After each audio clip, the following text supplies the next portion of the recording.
Lions Rock Productions. This is Jay Moore. This is Greg Cruz. This is Bryce Vine. This is Dexter from The Offspring. This is Nathan East. East. This is Sebastian Younger. This is Daryl Ames. This is Stuart Copeland. This is Mick Gillette. This is Andy Summers. This is Dr. Bob Greenberg. This is Gabby Reese. This is Rob Bell. Hey, this is John Leon Guerrero. Hey, and this is Pete A. Turner.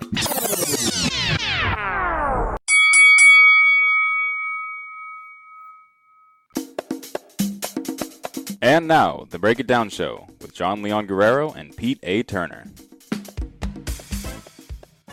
This is Pete A. Turner from the Break It Down Show, Lions Rock Productions, and we have a interesting album fight tonight. When we started this whole thing, we've always used Huey Lewis and the News' album Sports as sort of our proposed greatness bar. If you're better than that album, then you're truly in one of the upper level albums. Now, there's still plenty of arguments left to be had about that, but that's sort of where we put the mark. And for the first time in an album fight officially, we're going to have that album go up against Bon Iver. So I'm going to go ahead and let Phil do the introductions. Phil? Today's album fight is a 9-round matchup between a poet-lyricist and some doo-woppers. In the red corner, we have the melancholy and metaphoric musings of Bon Iver with his debut studio album from 2007, For Emma Forever Ago. And his opponents in the blue corner, we have the rock and harmonica and harmonies of Huey Lewis and the News with their third studio album from 1983, Sports. Let's get ready to ramble. Take it away, judges. All right, and since we're on a roll, let's go ahead and have Richard do his analysis. Richard. We have another one of those classic critical darling versus wildly popular pairings this week. For me personally, though, this one isn't really that close. For Emma Forever Ago is a beautiful and sincere album, and Sports is an album that was wildly popular at one time, but suffers from poor aging and serious, and I mean serious, cheesiness today. What I think doesn't matter, to be perfectly honest with you. What matters are the numbers, and the numbers did pick a winner. But it won't be that easy. Let's take a look. Looking at 13 categories, For Emma takes it with 6 rounds to Sports getting 4. So that should be open and shut for Emma Forever Ago, right? Wrong. Because there were 13 categories, and there are 3 tied rounds. And those ties can go either way. And if you do the math, we could have a card or two going the other way, going to Sports. It all comes down to who's judging here. If the judges skew older, it could go Huey Lewis and the News. If it goes younger, or people that actually have good taste in music, this thing could be a lock for Bon Iver. So official prediction, 5-4 for Emma Forever. I think we'll have a split vote. I can't rule out a potential upset here, though. If Huey Lewis takes this, don't be surprised, but I think Bon Iver pulls it out here. And I want to add a little extra game for us to play.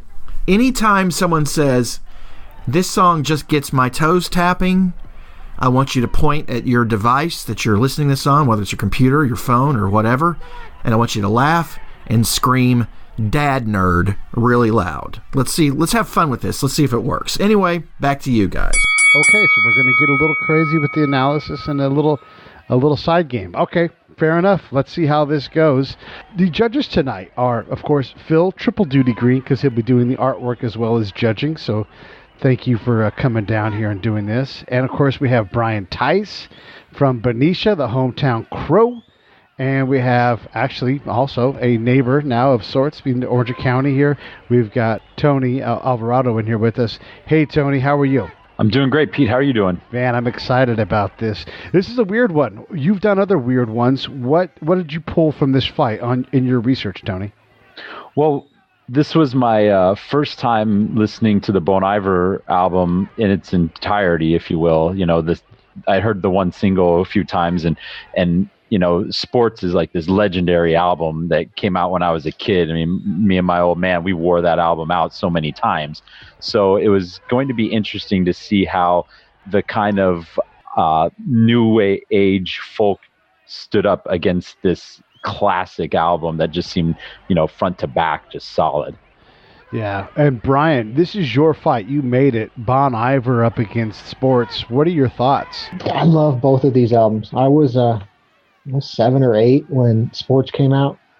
And, Heart of Rock and Roll, I listened to that song a million times when I was a kid. Some guy, I was at an apartment with my mom's boyfriend one day, and I saw Huey Lewis in the new Sports. Is the cassette sitting on this guy's coffee table, and I'm looking at it, and he goes, "Oh, you want it?" I'm like, "Oh, sure." So when I took that thing home, and I just listened to the heck out of it.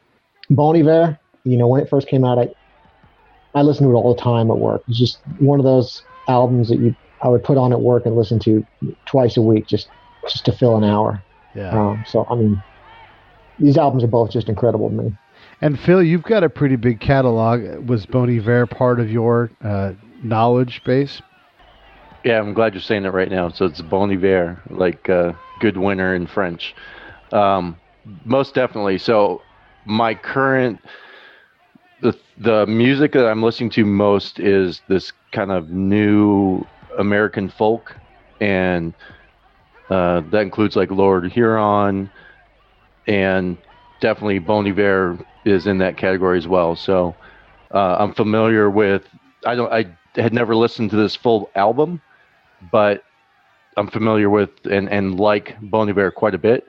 And then as a kid growing up in the Bay Area in the 80s, I'm definitely familiar with Huey Lewis and the News, and this album I had as well and wore it out.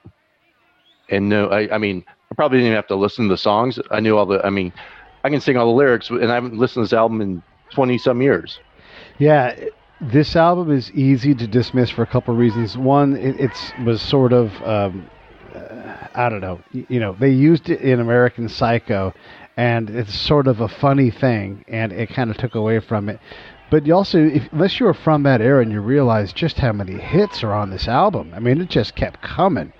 It never quit, and the hits are not just like, top 20. These are top 10 hits over and over again. It's a strong album from start to finish, and I guess the best thing to do right now is to go ahead and get started. So we'll go ahead and go round 1, Flume versus Heart of Rock and Roll.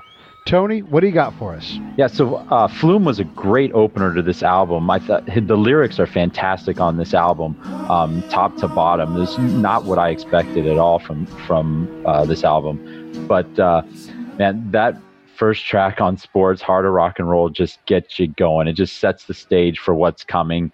I gave this one 10-9 to Huey Lewis. I thought that this was a solid opener for Huey Lewis as well, and it just rocks. Phil? I probably listened to the playlist multiple times before I started scoring it, just to warm up my ear over the last 2 days.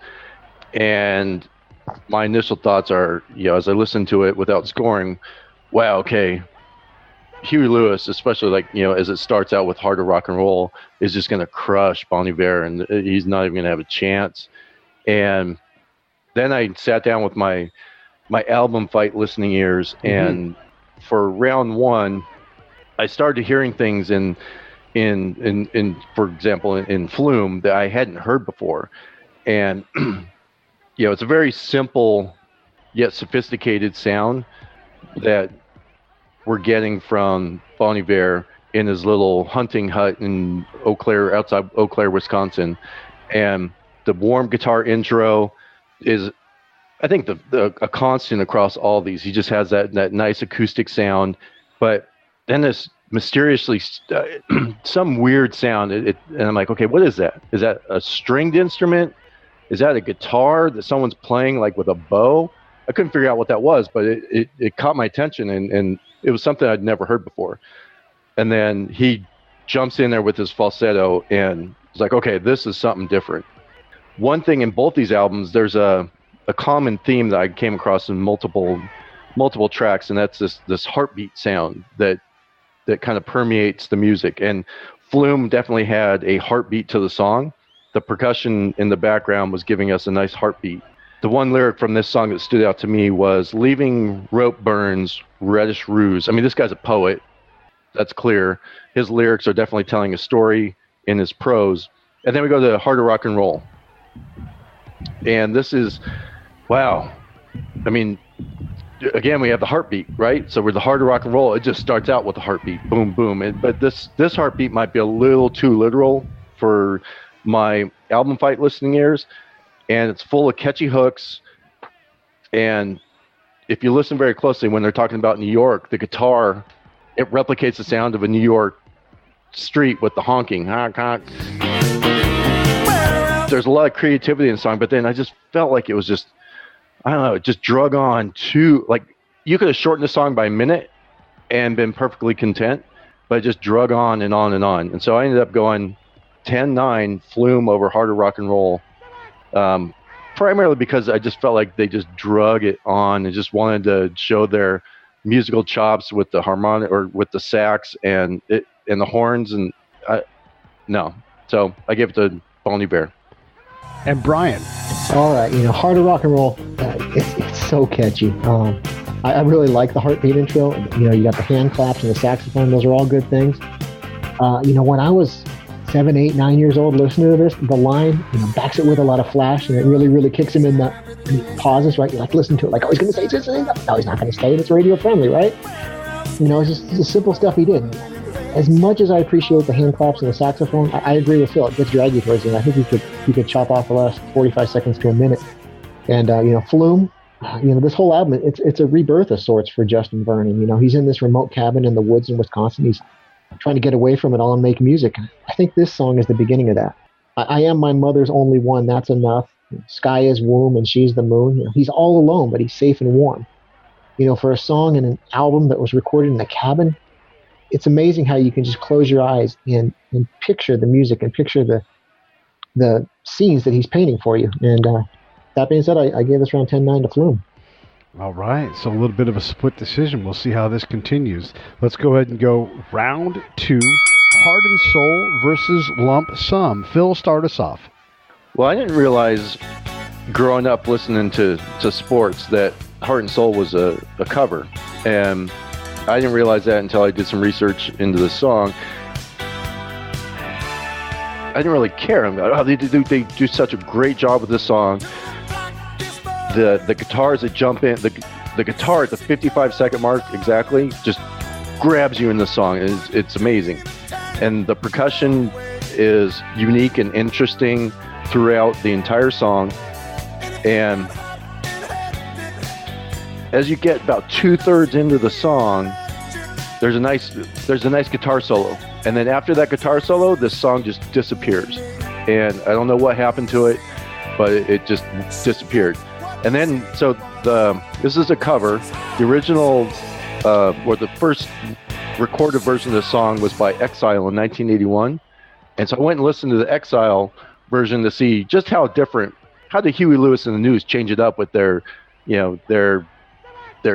doo-wop, funky blues sound. And oh my God, it sounded almost identical, just not as polished as Huey Lewis and the News. So I could not give this to Huey Lewis and the News because it was almost a direct copy of what Exile did. Just they did a better execution, but I couldn't pinpoint anything that was unique and different that Huey Lewis and the News brought to the table. And then we look at Lump Sum, and one of the influences in this song in particular was the Vienna Boys Choir on Justin, and you can hear that in the intro. And again, his acoustic guitar comes in, and in this song, it provides the rhythm of the song. I listened to the song multiple times, and every time I listened to it, I liked it more and more and more.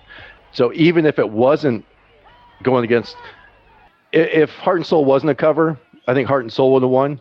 But Lump Sum grew on me, and I had Lump Sum beating the cover version of Heart and Soul 10-9. That is interesting. Okay, Brian, how about you?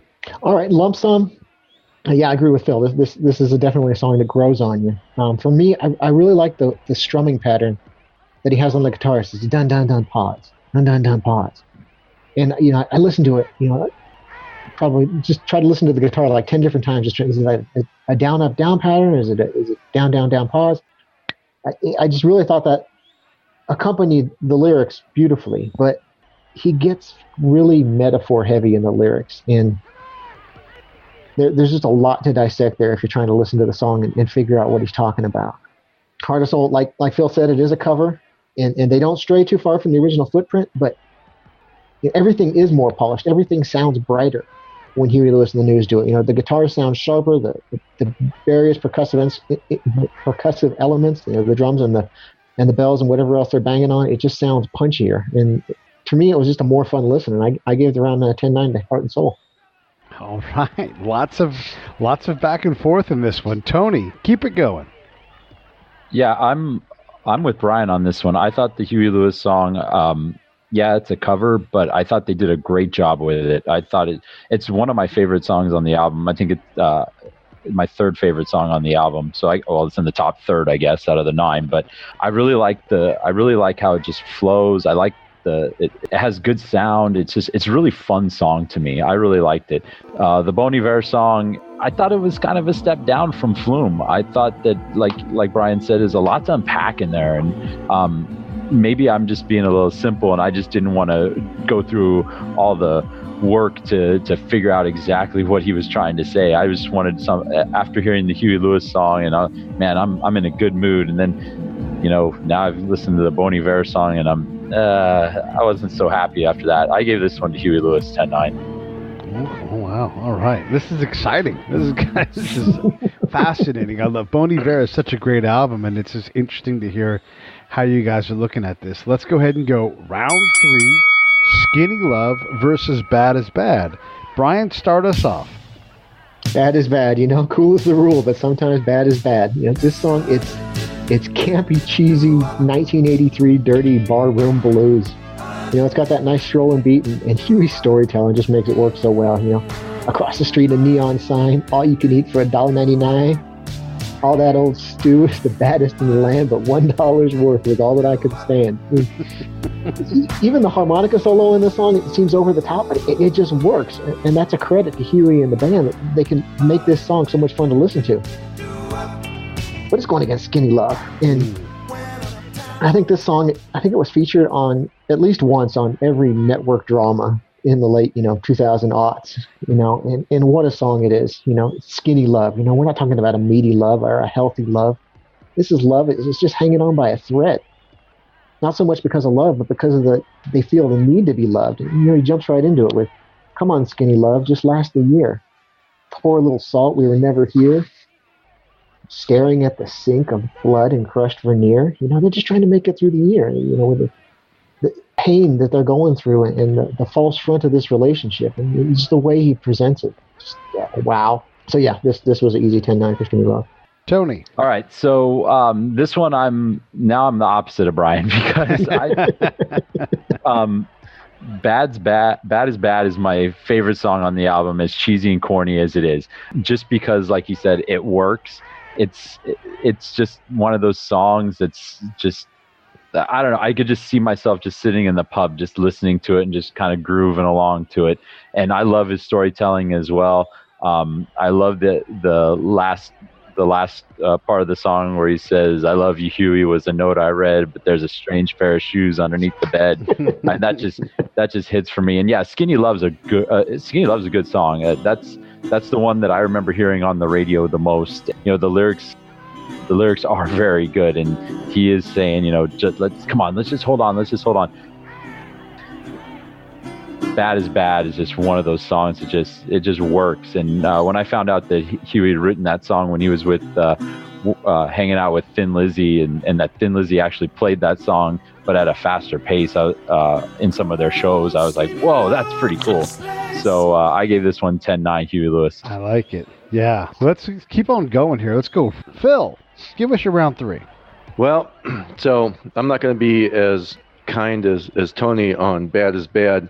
I found it to be a little too bad. The doo-wop, doo-wop is one of Huey Lewis and the News. They're known for some of their, bringing in that old doo-wop sound.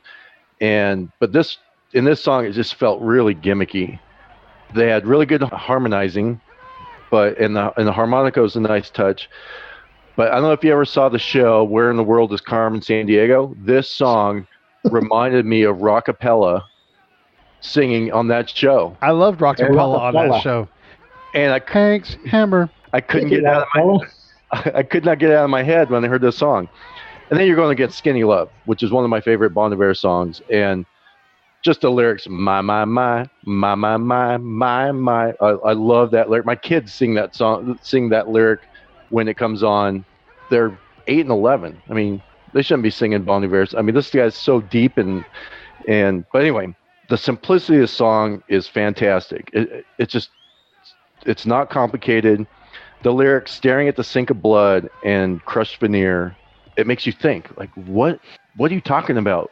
And then I found that almost like there were two characters that he was bringing to the vocals.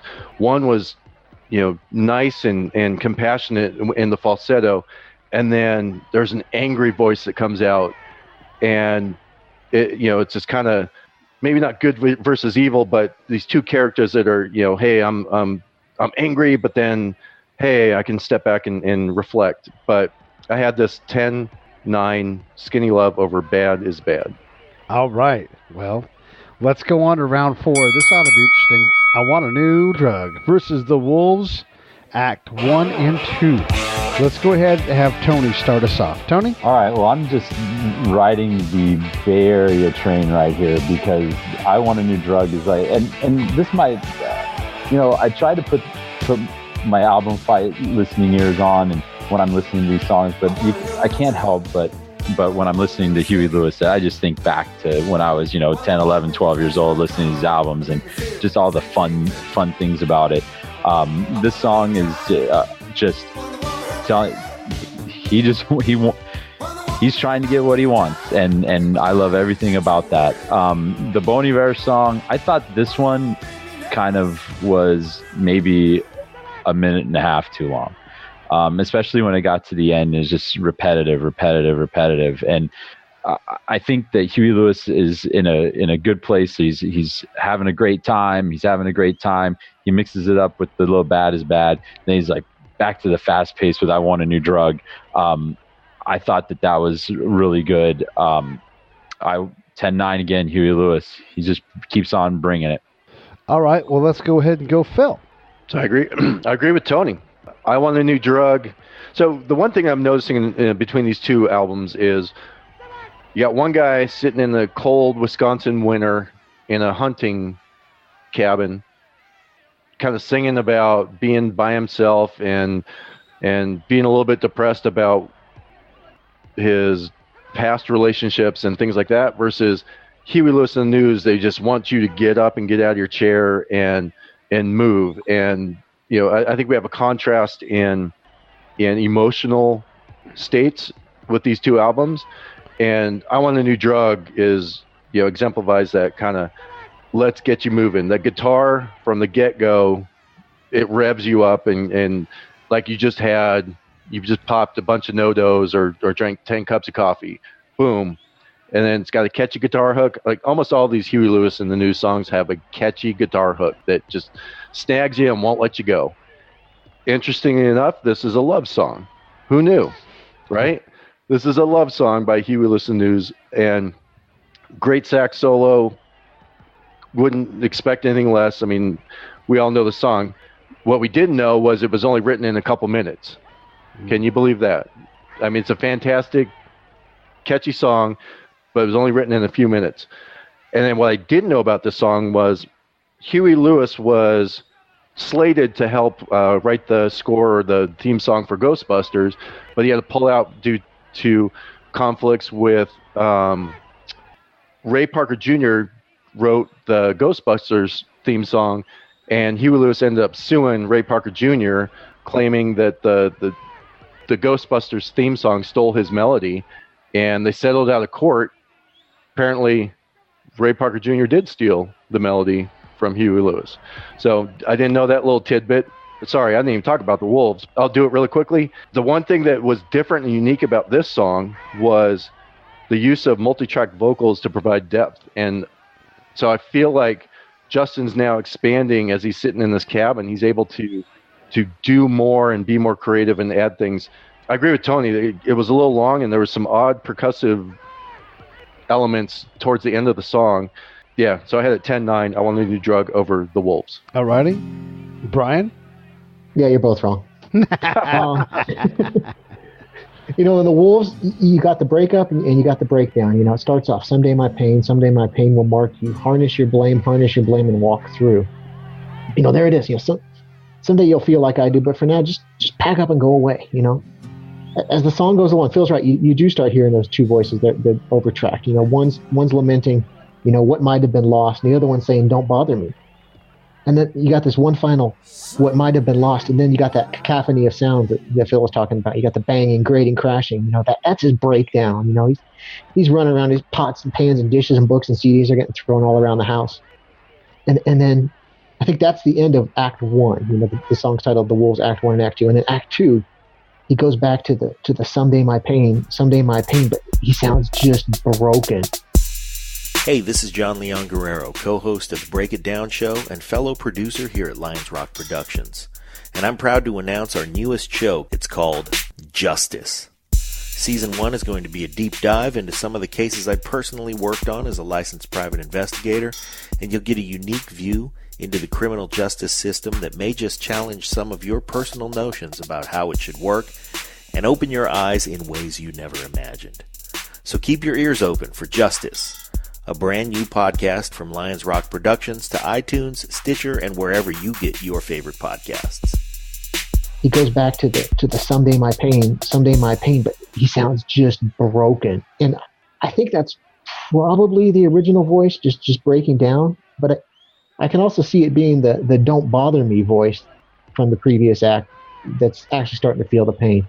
And it's going up against I Want a New Drug. Yeah, this is an interesting round. It's that contrast that Phil mentioned. We got this breakdown song against this love song. You know, first off, for me, as a child of the mid to late 80s, this song and Nancy Reagan are eternally paired, right? We've got the first lady in her red dresses telling us all to say no to drugs. And then we got Huey Lewis in the news talking about looking for a new high. But yeah, it's a love song. You know, he wants that drug to mimic the euphoria of being with his lover.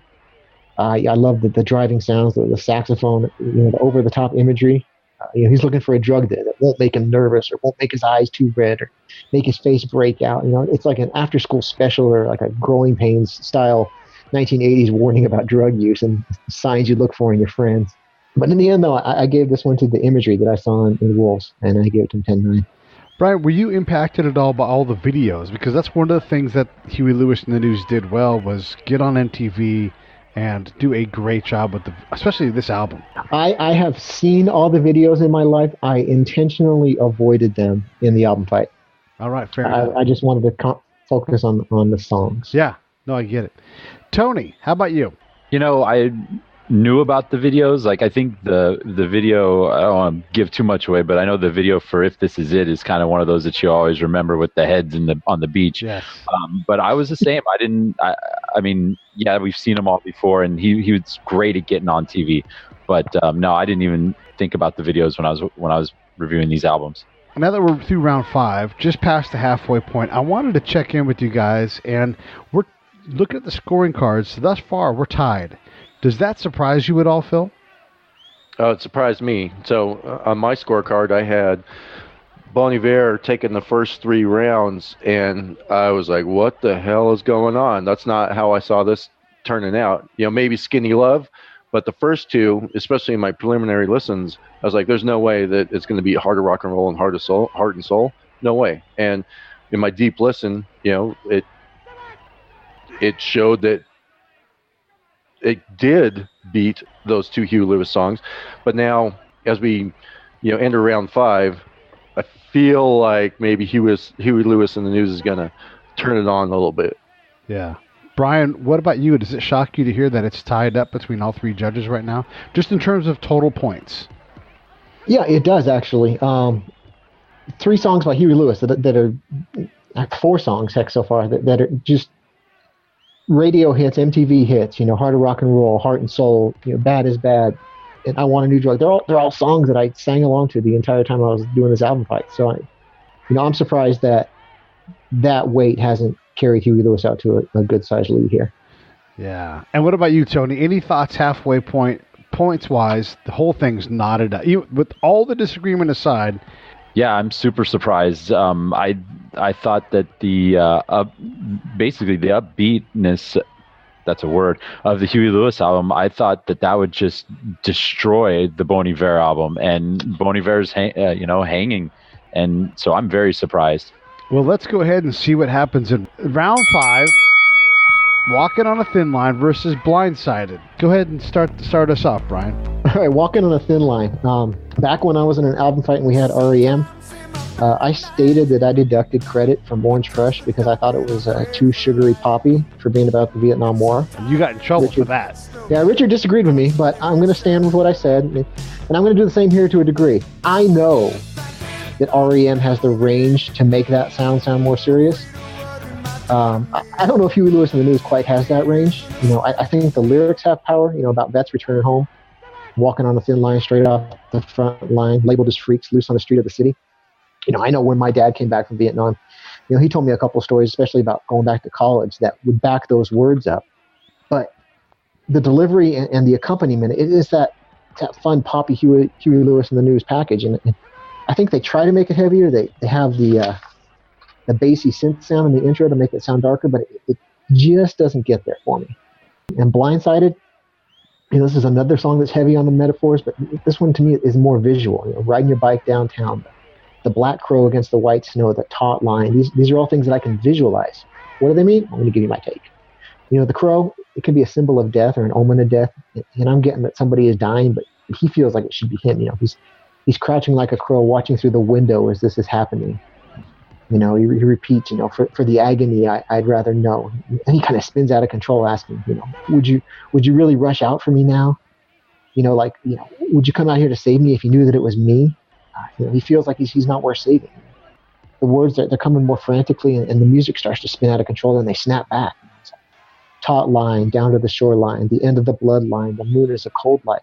The death has happened, and now he says, my feet melt the snow, for the irony I'd rather know. He's still alive. The snow is melting under his boots. And he feels like that's ironic, like he should have been the one that died. And all that, this round wound up being a knockdown for me. 10-9 for Blindsided. Or 10, oh, wow. 8 for Blindsided. The first knockdown. Holy cow. All right. Tony, what about you? So at this point, listening to Bon Iver, I'm suffering from, I called it melancholy overload. I know that, the story of him in the cabin, and he's going through all of his losses, and he's trying to overcome them, and he's just surrounded by snow, and it's just, he's just I could just picture him just holed up there, and it's just coming down, and he's got nothing but white as far as he can see, and I'm sure that's adding to his mood. But I'm just like, enough is enough. Now, saying that, Walking on a Thin Line is probably not the best song on this album by a bit. And I remember, not really knowing what the heck it meant when I was first listening to it, but I thought it had a catchy tune. And then the more I started listening to it and the older I was getting, the more I appreciated it. And I was like, yeah, this, I kind of get this. I understand what they're trying to say here. I liked how Huey Lewis, in such a song with a message,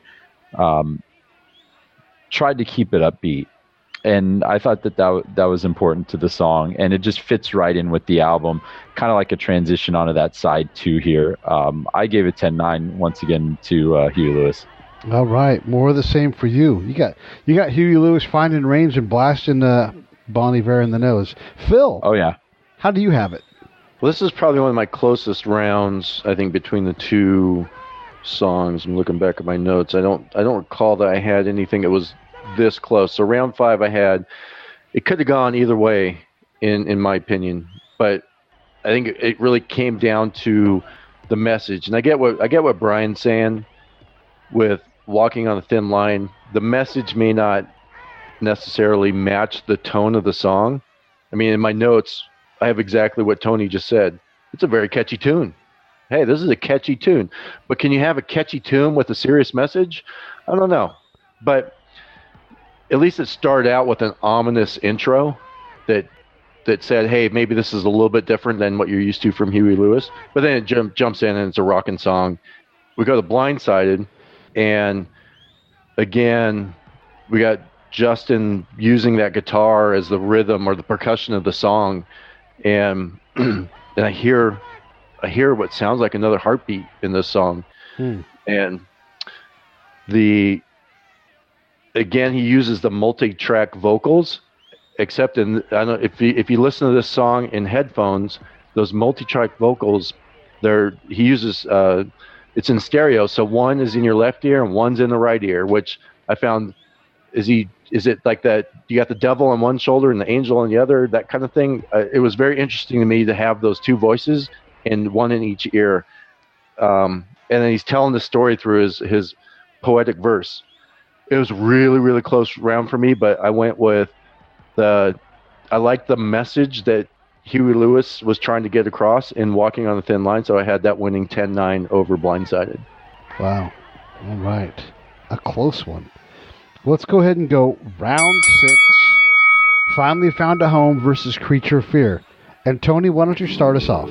All right, so I was listening to Creature Fear, and I'm going along listening to basically, I just, once again, it just seemed like he's in the same point. It's just going on and on and on, and woe is me, and then it just ends, and that really bothered me. Like I just stops, and then I hear the opening chords to Finally Found a Home, and I looked and I was like, wait a second, did I miss part of the song? Because this thing just seemed to stop for me, and I was waiting for the rest of it.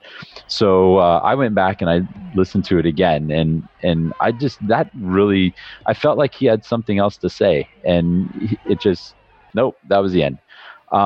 Finally Found a Home.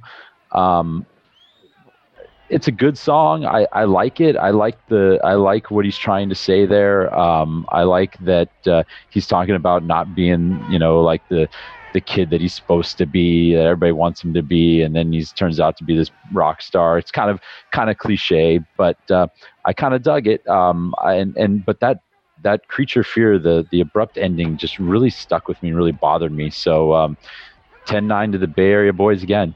Nice. You've got a theme going. All right. Yep. Well, how about you, Phil? How'd you do round 6? Creature Fear has, and I get what he's trying to do, right? It's Creature Fear. So it has these really haunting vocals in the intro, and it starts out with a very simple sound. The chorus jumps out and scares the crap out of you. Like this chorus comes out of nowhere. Boom. Boo. And scares you. And then, like Tony was saying, then the song just abruptly ends, and so I too was like, did I miss something? Did the song get cut short? And I went back and looked at it, and nope. And so I'm like, did the creature get him?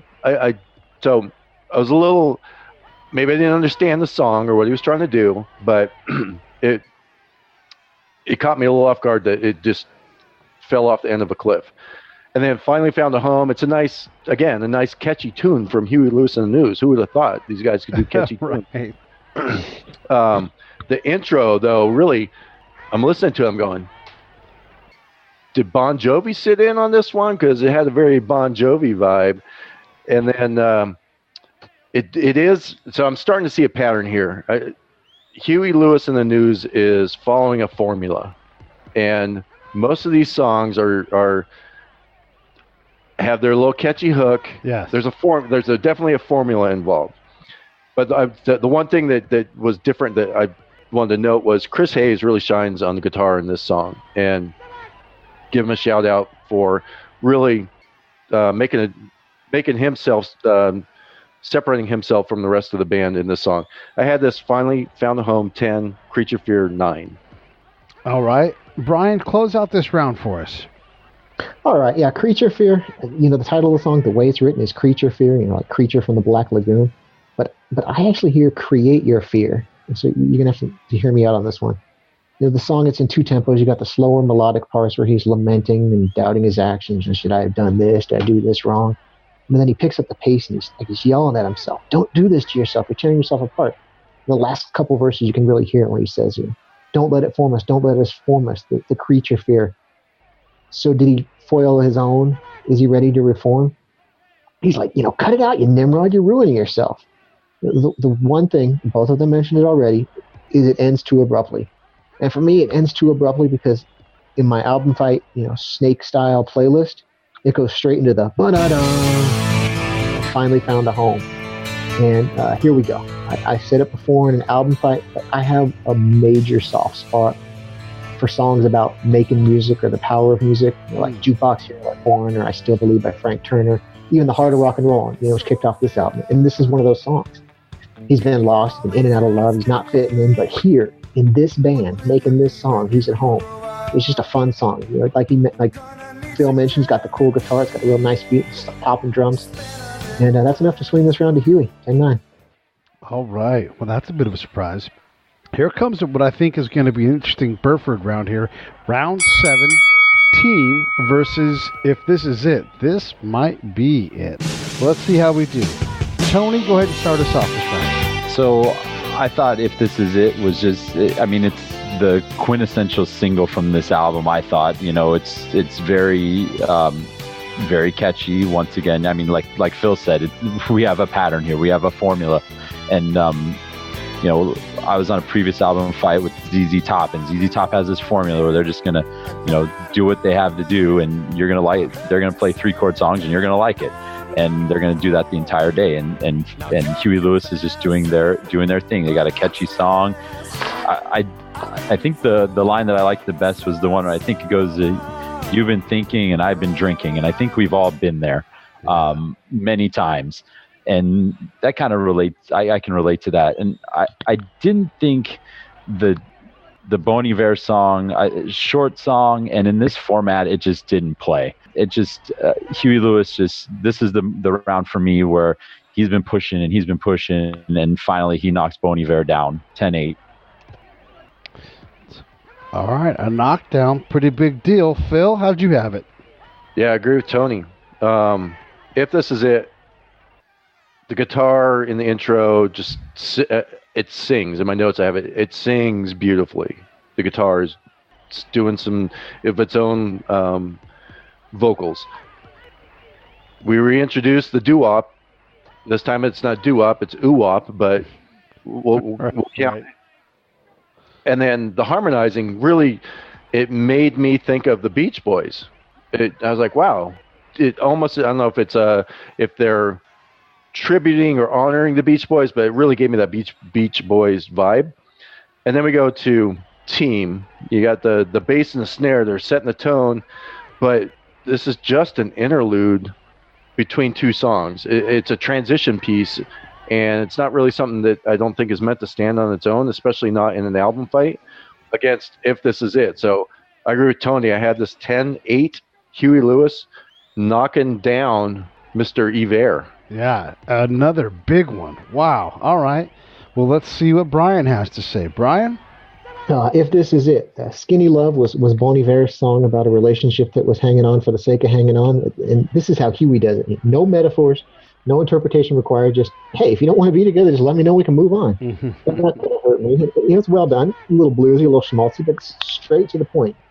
And it's going up against Team, which I guess I'd describe it as a marching song. There's no lyrics, which never does well on an album fight. There's some interesting sound with the bass and the whistling. The song doesn't really tell me anything. It kind of reminds me of the children's song, The Ants Go Marching One by One, Hurrah, Hurrah. In the end, Huey gets back that point from the knockdown earlier and gets his own 10-8. Another knockdown. An absolute annihilation in that round. It was a straight knockdown round, wasn't it? Yeah. I don't know if Brian, have we had one of those that you can remember? Oh gosh, probably. Yeah. But nothing that stands out. Yeah. But, these albums are going to keep going, so let's see what happens here in round 8 for Emma versus You Crack Me Up. Phil? So let's start with You Crack Me Up. This is we're on track 8, round 8. This is the first song on this album that made me go, yeah, this album was made in the 80s. And it just, that synthy sound just gave it away. Every other song, it's almost timeless, the rest of these songs on this album on Sports, except for this one. That synthy 80s sound, just like they couldn't get away from it. And that's going against For Emma.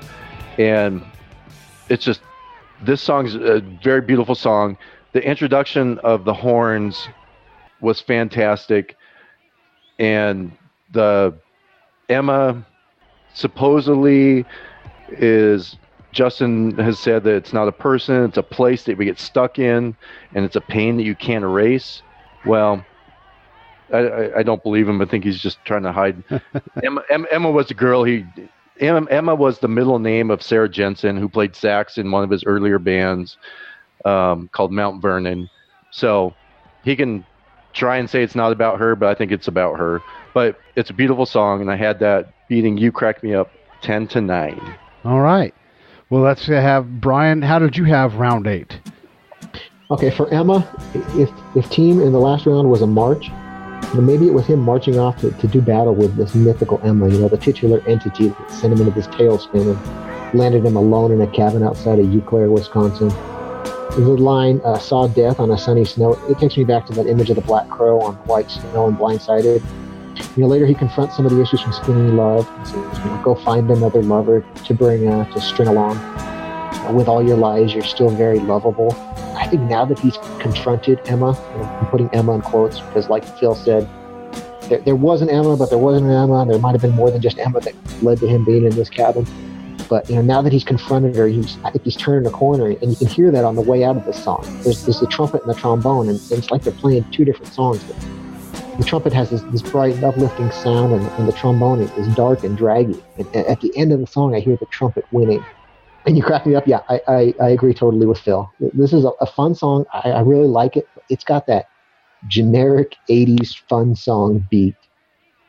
Maybe this was the transition piece between Huey Lewis and the News being the biggest little bar band in the world to being the movie soundtrack band that they became. And this song has that 80s teen movie soundtrack feel. The story about the older lady trying to play it out and act young, it's cool here. He's calling her out and cutting her down, but he's not being too mean about it. He's just having fun. But in the end, this was Bon Iver's round 10. All right. Well, Tony, close out this penultimate round here. Are you going to stick with the theme here that Bon Iver got up off the canvas and gave it right back to Huey Lewis and the News? Well, Bon Iver most certainly got off the canvas. I found that this was the most upbeat song on the album. And considering that I feel like I've been trapped in a snow cave for the last 7 songs, I like that. I like the story that it's telling. And I went back and looked up the lyrics as I was listening to it because I thought that it was interesting, and I looked back and it looked like it was meant to be a dialogue, and I was like, oh, that's kind of cool. You Crack Me Up, I thought was the weakest song on this album. I thought it was kind of like they've got the hits out, and we have to put out 9 songs to satisfy the record company, so here's number 8. And although it's a fun song, I just didn't think it was as good. So I've got the round streak ending for Huey Lewis. I had this 10-9 Bon Iver. Yeah, you were rolling through with Huey all the way until this round. I was just a Huey homer for 7 rounds. Well, let's go ahead and bring these fighters out for the last round. Round 9, Stax versus Honky-Tonk Blues. Brian, close us out. Honky-Tonk Blues. Wow, it's a Hank Williams song. Charlie Pride did a great version of it. And Huey Lewis and the News, they do just what you want them to do with this song. They kick it up a couple of notches, they speed it up. The guitar and piano, they just both really pop.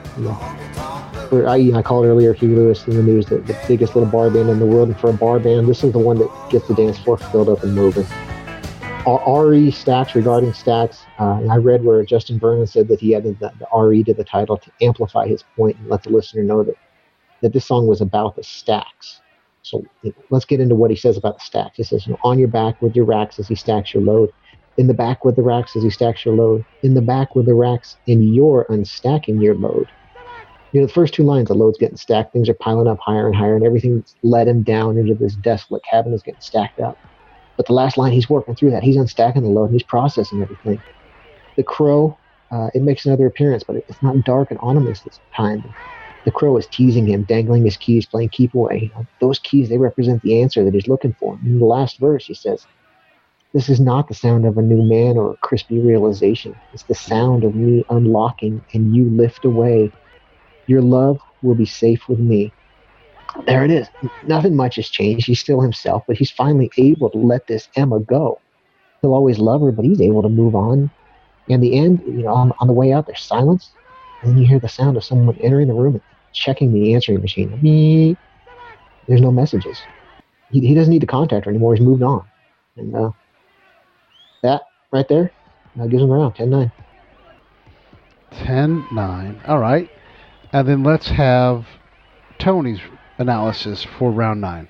I think Brian pretty much nailed it. I really liked Restacks. I thought that it was a really great ending to the album.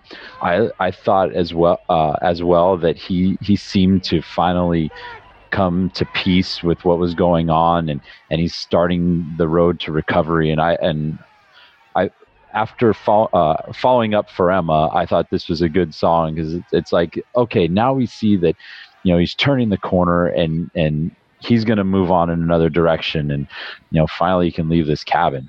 Honky-Tonk Blues was a fun song, good cover song. It does get the dance floor going, but I thought that Restacks following for Emma was really strong, and so I gave this one 10-9 to Bon Iver. Wow, this is just a back and forth fight. I mean, come on, Phil. The last round, we're super close here. Let us know what you think.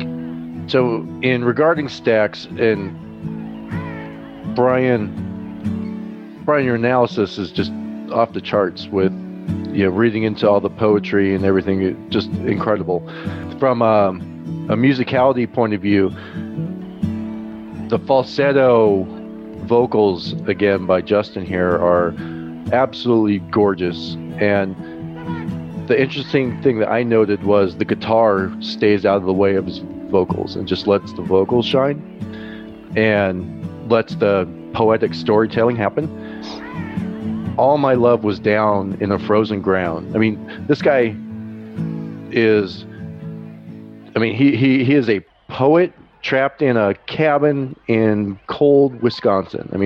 And then he's able to provide this nice music sound bed to his poetry and actually use the lyrics as part of the musicality. So in this particular song, his vocals provided extra grit and texture. So in the chorus on your back with the racks as the stacks of your load, in the back with the racks and the stacks. So these acts that he has, back, rack, stack, they provide this nice texture as he's reciting them. And it's incredible artistry. And then we go to Honky-Tonk Blues. I listened to the original Hank Williams, and in this particular case, now we have Huey Lewis and the News doing what they do to somebody else's song. Right when this song kicks off, it's "Hang On for a Ride," and the piano, as Brian mentioned, the piano and the guitar here are absolutely impressive, and the energy and the tempo I found were much more compelling than the Hank Williams version, which almost made it feel like I wanted to go to sleep. But at one point in this song, I didn't hear Huey Lewis anymore. I heard a Hank Williams impersonator. Like, what happened to Huey? Where he lost his voice in the song and he started sounding like Hank Williams. If you listen to the two songs, you're like, yeah, he is. He's trying to sound like Hank Williams. So based on that, and then it's a cover and the strength of regarding stacks, I had this for Bon Iver 10 to Huey Lewis and the News 9. All right, well, that wraps that. Let's see what the analysis is from Richard. If you go back to the pre-fight, we said split vote. This definitely was a split vote. We also said this could go really one way or the other. And boy, did it go one way or the other. one extreme, the other extreme, and then perfectly down the middle. And I think that speaks a lot for both of these albums. These albums are what seem to be a little bit polarizing. You either kind of get it or you don't with them. On one hand, you've got this kind of morose, sad introspection on a breakup. And on the other hand, you've got this really boring, cheesy-ass dad nerd rock that some people seem to enjoy. I don't know why. It wasn't that great back then, and it's still not great. But anyway, that's my own personal opinion. I'm not too terribly surprised about this decision, though. It kind of makes sense to me. At first, when I saw the numbers, my brain almost kind of melted. But then, really looking at it and thinking about it, and then thinking about how the numbers were with the pre-fight, this all makes sense. This is one of those fights. Styles make fights, and these are two drastically different albums. And it's kind of neat to see what happens when they get in the ring. And I think we have a good microcosm of what people probably think about this overall. So, hey. Cool. Good job, everyone. Hashtag dad nerds. Later. Thank you, Richard. Yes, it is an unusual fight with unusual outcomes. Fellas, I don't know if you're scoring at home, but I will tell you guys, here's what happened. We have a split decision, no decision. And we have Brian finding it to be 86-83 for Bon Iver. And then Tony going the other direction, 88-82 for Huey Lewis and the News. And then Phil, he has more rounds going to Bon Iver, but that knockdown that he gave Huey Lewis and the News kind of balanced that out. So he ended up having it 85-85. Brian, thoughts? Yeah, I was really surprised at the way my scorecard played out. We just did Redheaded Stranger a couple weeks ago, and it was a concept album. This isn't a concept album, but it's a theme album, and sure. This theme permeates throughout the album, and it can be a grind of a listen. Like Tony said, he kind of got snowblind fatigue there in around round 6 and 7.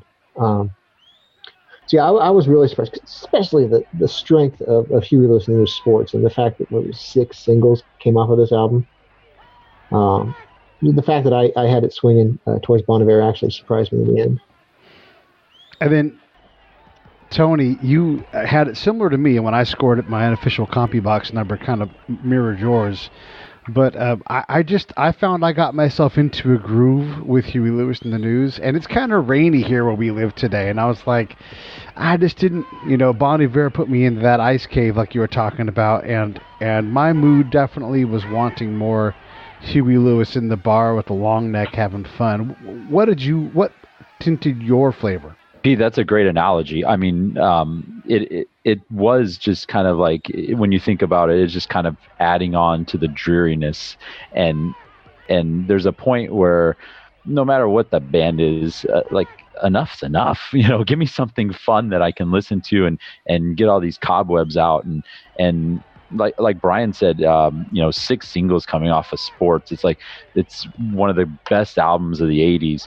I was super surprised at how, not necessarily how my scorecard came out, but how all 3 of us came out. I thought when I was initially thinking about it, I'm like, this is a cakewalk for Huey Lewis. No, Bon Iver, that's, if I want to listen to Iron Wine and Mumford and Sons, and we'll throw them all up in a ball. Whoa, do not lump Mumford and Sons in with Bon Iver. Oh my gosh. Well, that's kind of like, that's kind of what I thought of when I was first looking at it. I'm like, I'm sure I've heard all these songs before. But I'm super surprised how Bon Iver has held its own in a different genre, and he's doing his thing, and it holds up. So that was surprising for me. Yeah, it was interesting. I think we definitely saw this fight in the same way, where I was surprised at how well Bon Iver did. I will tell you this is a little bit of insight. We were going to have Todd Nemeth judge, and he's like, I just can't do Bon Iver. I tried. I listened, and I don't want to just say negative things the whole day. So he took a pass. So there is something with the tone that he takes that hits people sideways, and we wanted to create a fair fight. And so Tony was great and stepped into the lurch for us and filled out his card, and I appreciate you for doing that. Brian, this was your fight. We haven't quite got a decision. Let's see what Phil thought and what kept him. Phil, what do you think? I think that it's important not to let your misconceptions or what you remember about a particular band. I mean, I feel like back in the early 80s, see, I was 13 when this came out. So when Sports came out, you know, I was a Walnut Creek kid, and a family at my church was, or, you know, someone that was in my Sunday school class, his uncle was the drummer for Huey Lewis and the News, right? So like, oh, I'm kind of related to Huey Lewis and the News somehow tangentially. And so I feel like I came into this fight like, oh yeah, I know like I said, I know every lyric of these songs as they played out. I'm like, wow, I don't even need to read the lyrics. I know them.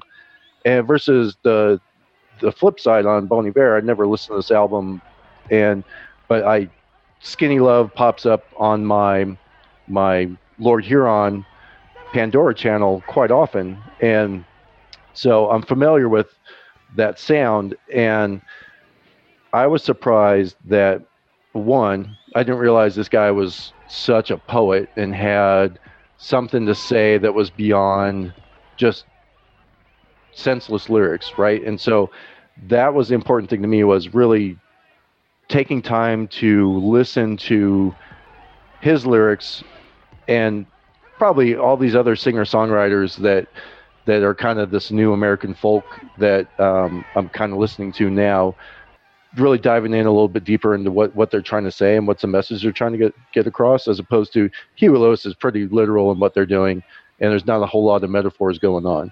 But it's fun, and me personally, I like to be positive and have fun, uplifting music, which is Huey Lewis by definition. But I really do dig this whole Bon Iver sound and where that's going, even though it is a little melancholy. Yeah, a little bit of melancholy going on. I definitely felt that, and maybe just wasn't the mood for me today. Fellas, we've got us a fight. It was a tie. Are we all okay with that? Just real quick, one word, Tony. Are you okay with this tie? You know, after hearing what Phil and Brian said about it, I am okay with it. Okay. You know, we can show that different albums can coexist. Yeah. And what about you, Brian? Do you feel like you kissed your sister, or are you all right with this tie? I don't have a sister, actually, but yeah, no, I'm cool with it. You know, like I said, I was surprised with how my scorecard turned out. So to see somebody else who's not as familiar with the Bon Iver album as I am to judge it differently, I got no problem with that. No. Yeah. Phil, are you happy with the tie that you created? I'm not really happy with the tie, but what's your sense then? What album do you think was really better, but the score just doesn't reflect that? Well, I feel like the Bon Iver album For Emma Forever Ago is much more artistic and creative versus Sports, which follows a formula. I swear there's a record producer sitting behind Huey Lewis and driving kind of the direction, or Huey Lewis himself. He's like, I know what's going to sell, and this is what we're going to do. Whereas I feel like, you know, Justin really sat himself in this cabin and just poured his heart out, and that's the result we got in this album, which I feel had, you know, even though it might be hard to listen to on a rainy day, it definitely is, I feel like, more artistic, or there was more of it was more real, I guess would be a good way to put it. Yeah, fair enough. So I guess I'll say this. The disclaimer is this: we love this music. We put these albums together because we want to see what happens. You know, Brian and I built this fight. We're going to have some more great fights coming up. We're not being negatively critical of things. We find nits, we pick them, but we also love to celebrate this music. And I think as a norm, people who do this and listen to this add music to their collection. And what's better than that? I know that Phil and I last week got a chance to go interview Stephen James, and that show will be out soon. But just to meet a singer-songwriter who's really in the midst of doing that and creating it, there's no way that you can meet that guy and not just be on his side. So whether it was Justin or Huey or Johnny Cola, when you hear these people talk, when you experience them, when you hear their music, you're going to be moved in a positive way, and that's the point here, is to just celebrate these bands and celebrate friends as we all get together tonight on an evening and put in some work. And so, fellas, I appreciate each of you taking some time. We'll come back. Boy, next week is going to be crazy. We're doing, get this, Beastie Boys versus Green Day. And so that's going to be wild. So, fellas, thank you each very much. And we will do another one next week.